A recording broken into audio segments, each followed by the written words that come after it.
वक्तव्य अत्यंत संतापजनक आहे। भोंदू बागेश्वरवर महाराष्ट्रात बंदी घालावी रोहित पवारांनी एक्सपोज करत बागेश्वर बाबावर टीका केलेली आहे।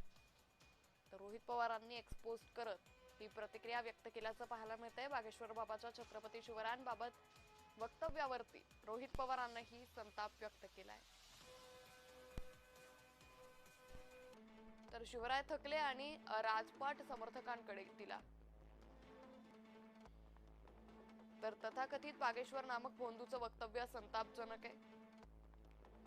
यापूर्वीही बागेश्वरनं संत परंपरेबाबत गरळ ओकली होती। वारंवार अशा प्रकारची वक्तव्य महाराष्ट्राच्या परंपरेला गालबोट लावणारी आहे। एककलमी कार्यक्रम राबवला जात नाही ना अशी शंका येते। सहन करत दुर्लक्ष करायचं की धडा शिकवायचा हे महाराष्ट्रातील जनतेनं ठरवायचंय।